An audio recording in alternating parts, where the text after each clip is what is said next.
Hi, welcome to Unit 13. In this unit, we will see the proof of coding theorem. In the last unit, Unit 12, we stated stated the Shannon channel coding theorem. And just to remind you of the statement, we showed that capacity of a channel W is given by max over the input distribution, the mutual information between the input distribution and the output. Okay, so this is channel capacity formula. In this unit, we will prove this formula. We will, in the first two lectures for this unit, we'll focus on the so-called binary symmetric channel.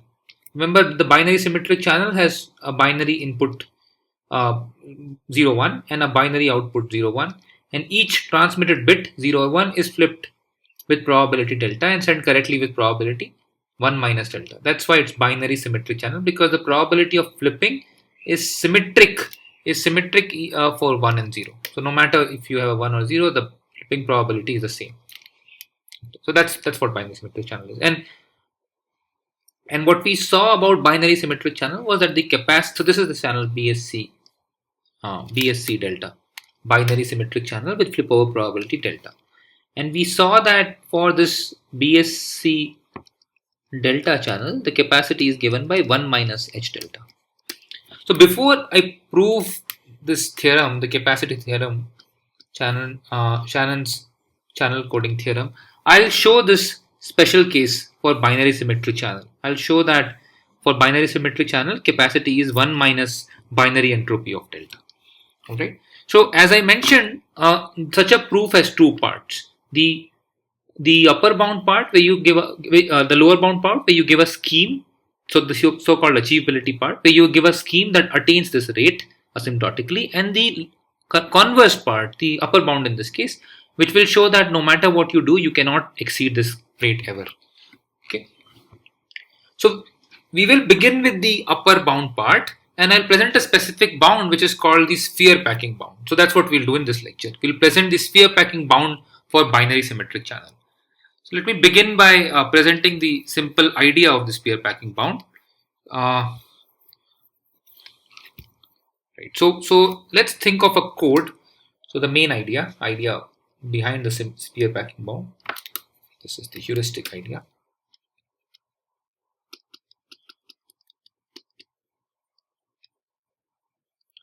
So note that we are looking at, for simplicity, we can look at deterministic code. So this code C has different inputs x1 to xm for corresponding to different messages. So these are all, this set of input, the code words are n length vectors from the input alphabet x. So for us, the input alphabet is binary, so these are n length binary sequences. Okay.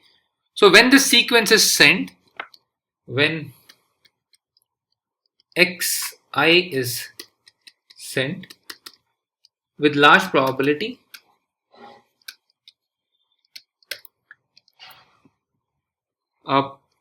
we will see a sequence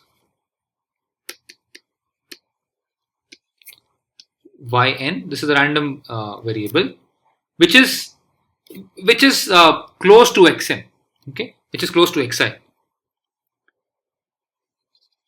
which is close to xi in some distance. So specifically,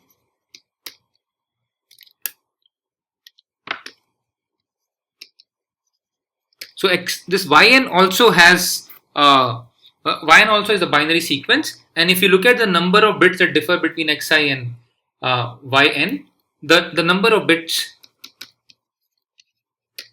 where xi and yn differ will be approximately n times delta, because with probability delta each bit will be flipped and you're sending n bits, so the number of bits where they'll differ is n delta. So this we can express in terms of this Hamming distance metric. So let me define that. The Hamming distance, h for Hamming here, between two binary vectors x and y is defined as the number of places where they differ.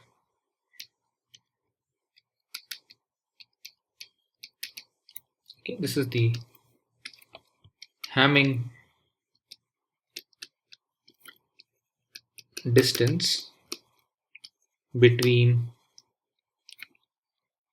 x and y binary sequences of length n. And the claim here, the claim that we are making here, says that input xi and output, random output yn, have dh, the Hamming distance, xi comma yn approximately equal to n delta with large probability.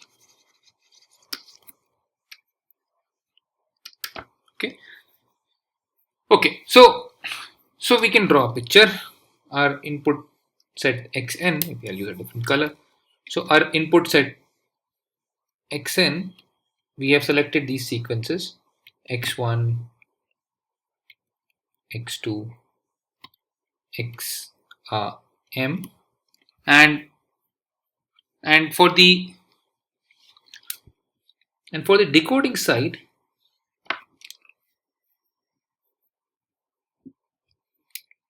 yn. Remember that the decoding rule partitions ym into disjoint parts. Okay. So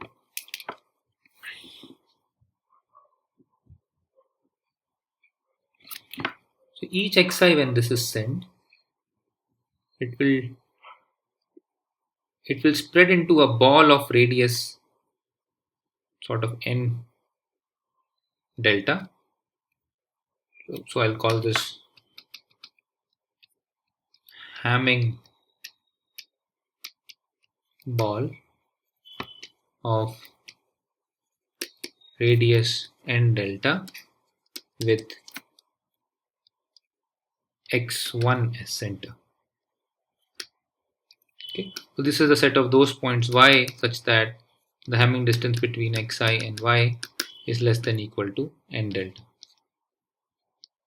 That's what this Hamming ball is. So for each guy you'll have such a ball which appears, and the claim is that so any decoding rule will, because it's a large probability set, will contain these balls. Okay, and these balls will be disjoint, and therefore you should have all these balls contained inside yn, which implies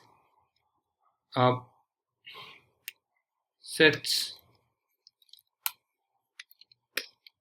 these balls will, this is all heuristic but we'll make it formal, will be contained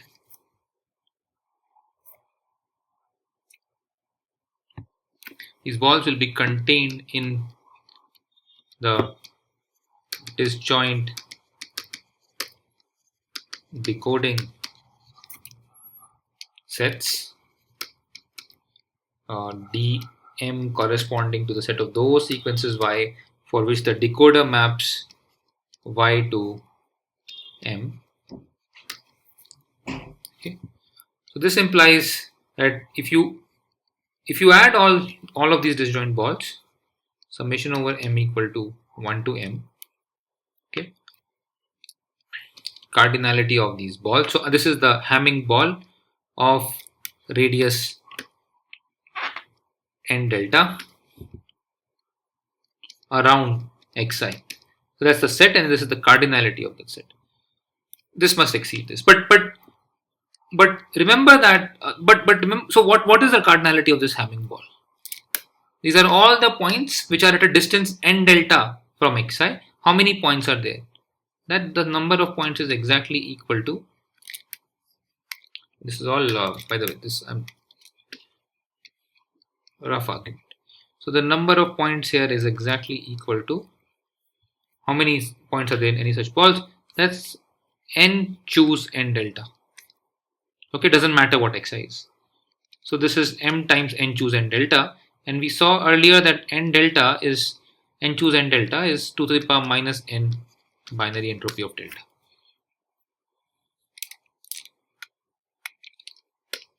Not minus, 2 to the power n binary entropy of delta. That's a number of points in this ball. This is an approximation we saw earlier.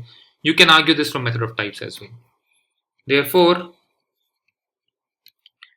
m must be less than approximately 2 to the power n into 1 minus h delta. Okay, that is 1 by n log m, that's the rate, is less than 1 minus h delta. So this would imply that no matter, so this is, if you have any such code, it must have rate less than 1 minus h delta. So this would imply that capacity of the binary symmetric channel with probability delta is less than 1 minus h delta. Okay, so this is the so-called sphere packing bound, the idea behind it. I'll prove it formally now. So the only informal part here is that the decoding sets that you construct need not be these balls. I here heuristically said that they will contain these balls, but sorry, this should be m, but it need not be these balls exactly, and we will now formally argue that in fact they must contain a significant portion of these balls, and therefore they must have cardinality, that is 2 to the power n h delta roughly. That's the idea. Okay, so let's make it formal.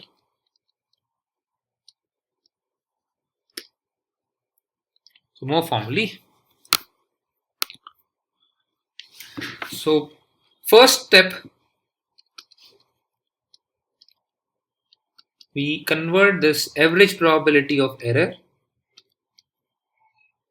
to maximum probability of error. From average probability of error to max probability of error. Okay. I don't know if you realize this, but in the heuristic argument above, this was also sort of assumed. I said that these decoding sets have large probability given these code words. That is not necessarily true, because we only have an average probability of error criterion. Each decoding set need not have large probability given the code word. But we will show that there is no loss, there is a very minimal loss in rate if we consider max probability of error. So suppose we have an mn code, okay, e comma d. So what this mn code e comma d, that is a code of length n and size m. Okay. Let dm denote the set. So dm be the set where you set of received sequences y, such that when you look at y, you declare the message m. Okay.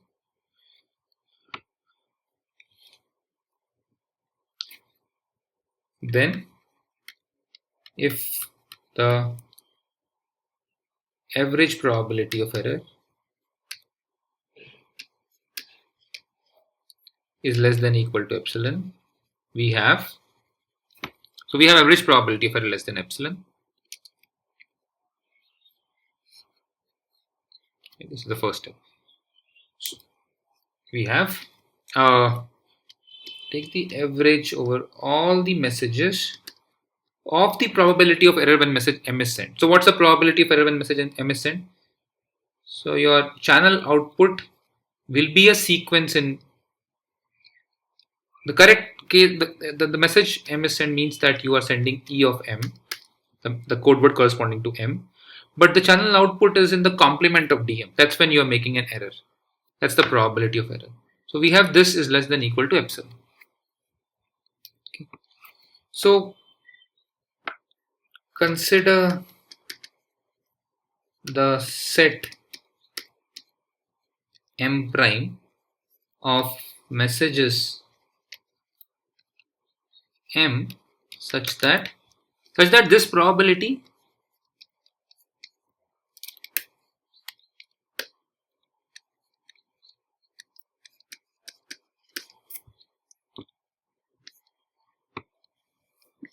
is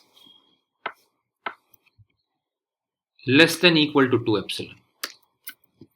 Okay, so this is the average, and now we are considering those messages for which the probability of error when that message is sent is less than 2 epsilon. So question is, what is the cardinality of M prime? What can you say about cardinality of M prime? What can you say about the cardinality this? Okay. And the main observation is that it cannot be too large, because otherwise the average error cannot be smaller than epsilon. So the claim is, it's very easy to check. M prime must be less than or equal to M by 2.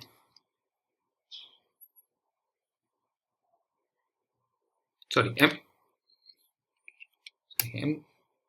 M prime must be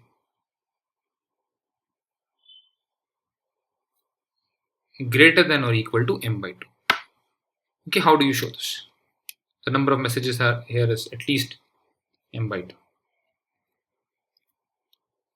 So proof is, suppose it is not, then there are at least M by 2 messages, okay, which have probability of error greater than 2 epsilon. And therefore this average must exceed epsilon. Okay, because you'll get M by 2 you'll get M by 2 messages with probability of error epsilon by 2 at least, and so that sum part itself will exceed epsilon, which will be a contradiction.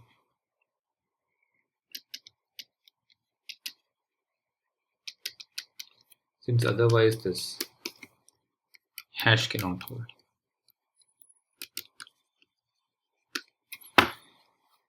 Okay, so this is an observation here. So now we will focus on these messages.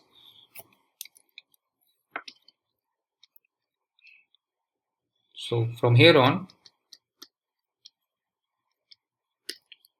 we assume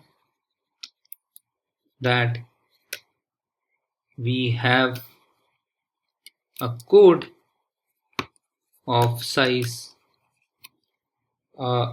M prime equals to, so this is the cardinality of calligraphic M by 2, such that the max probability of error,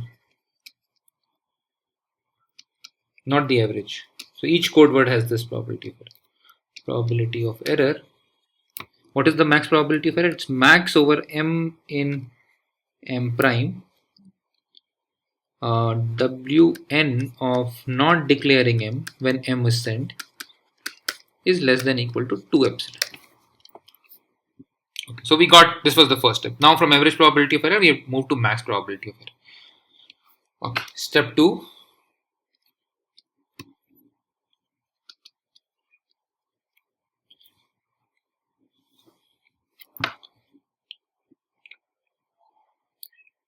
Cardinality of, we'll show that cardinality of each DM must be large. So we'll show that now. This is the second step. How do we show this? Cardinality of each DM must be large. Okay. So this is very similar to the proof we had for strong converse for the source coding problem, because here what we show is that we'll show that the cardinality of the DM can be led to a set which has large probability under an IID measure, IID distribution. So let V1 to Zn, Z1 to Zn be IID Bernoulli half random variables. Note that what we receive, our channel model is the following. When you send input xi, binary input xi, let's say x, then what you receive is x plus zi. When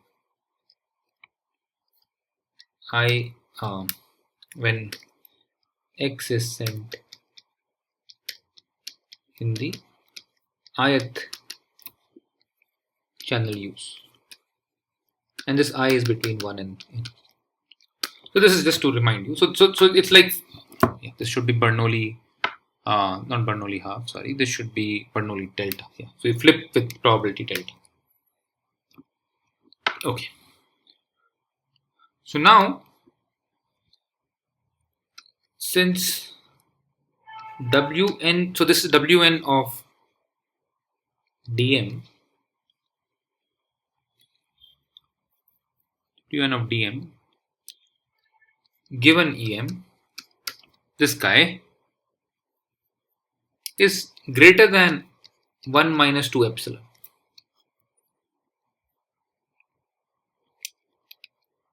For all m in that set m prime,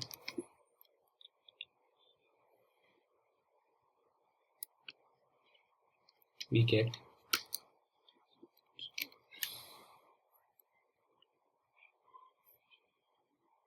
okay. First observation is since so if you look at this guy, this can be expressed as computing the probability over Pzn of the set dm plus em. Note that probability that y belongs to dm is equal to probability. So what is the main observation here? So Wn of y, what is the probability that you see a sequence y at em? That probability is under Zn, the probability of the sequence y plus em, the different sequence. And from that you get this. So since this is true, we have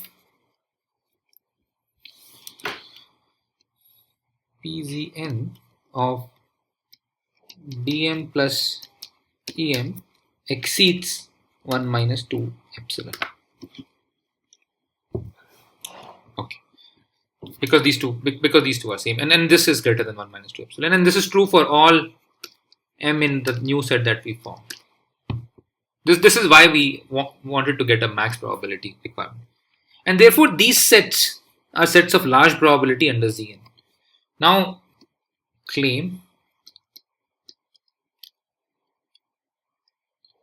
any set B such that Pzn of B has probability greater than 1 minus 2 epsilon must have cardinality B less than equal to we'll quantify this, but approximately less than equal to 2 to the power nh delta.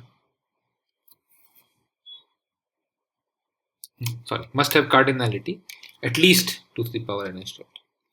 Okay, that's the claim. So this is something we had seen earlier when we proved strong converse for source coding, but we will now prove it again for this. So proof. So we will again define our typical set lambda. This is the set where set of those sequences x such that under Zn this sequence x has probability greater than 2 to the power minus lambda. So minus log Pzn is less than equal to lambda. Less than this. Okay. So suppose T lambda. Suppose T lambda has large probability under Zn has probability greater than 1 minus say 2 epsilon by 2.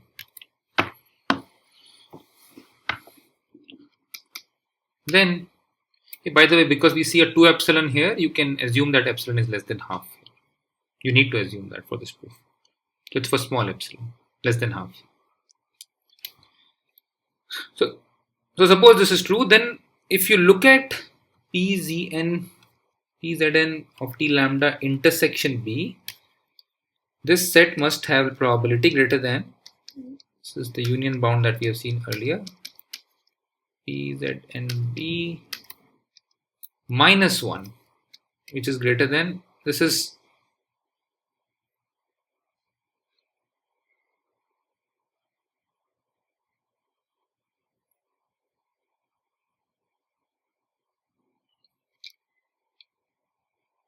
maybe I just assume this. I need to have this half part there.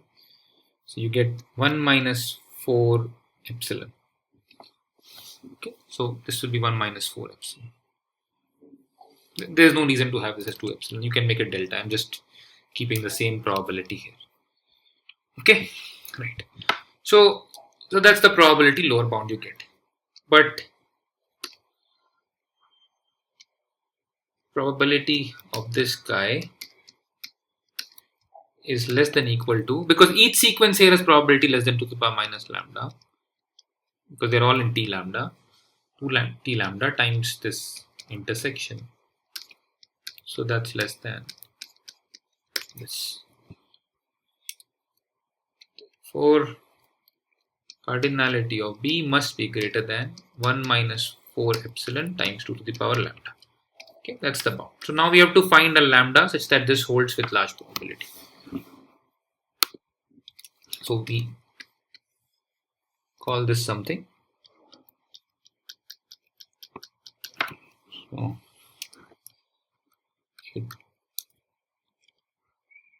it only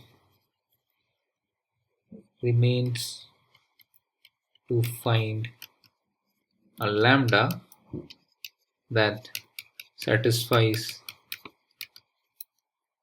this one by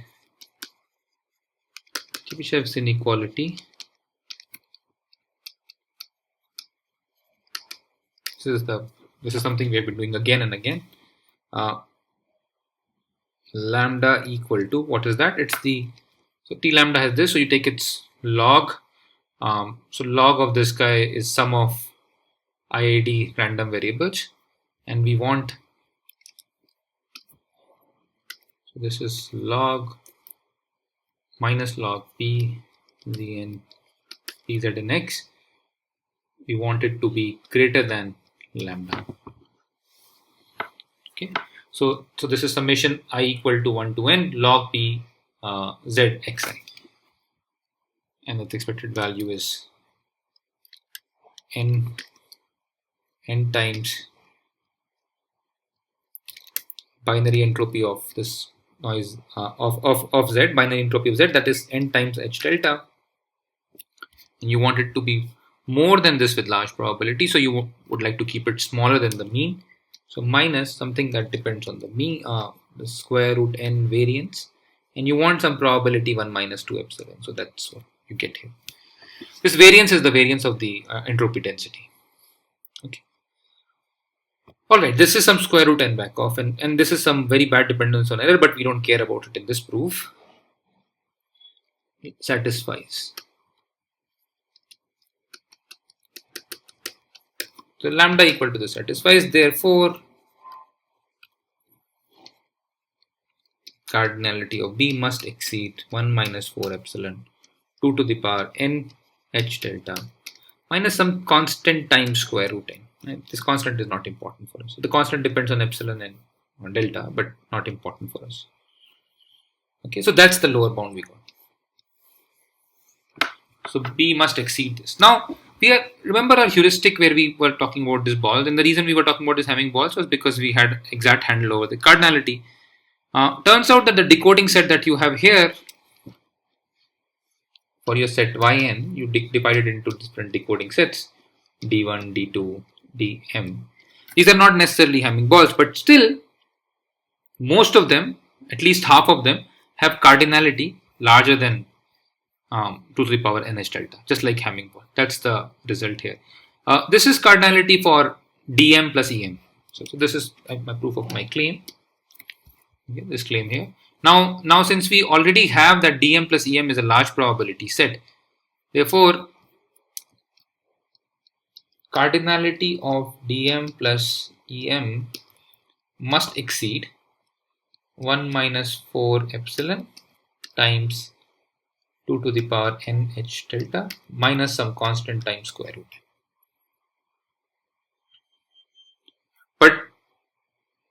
But dm plus em has the same cardinality as dm. So cardinality of dm must exceed this guy. So very interesting. We have found all these. We know that these dm's are disjoint sets, and they're all inside binary. They're all sets of binary sequences. They are disjoint, and each of them has large cardinality. So this is like we are packing these sets in the set of all sequences. And you cannot pack too many large sets in the set of all sequences. That's why it's called a sphere packing bound. Therefore, 2 to the power n is greater than summation m in m prime cardinality of dm, because this is all sequences and this is just the sum of all parts covered in m prime's decoding set, each of which is greater than 1 minus 4 epsilon times 2 to the power n h delta minus c square root n times cardinality of m, which is m prime. Implies m prime equals to m prime. So this implies m prime, remember, was greater than m by 2, is less than 2 to the power n into 1 minus h delta plus c times square root n. So taking log, so log m by n, so this is by 2, so minus 1 by n, and I'll take it on the other side, is less than equal to 1 by n 1 minus h delta plus c by square root n plus 1 by n. And this is true for all n. For all n. Taking limit n going to infinity, the rate of any such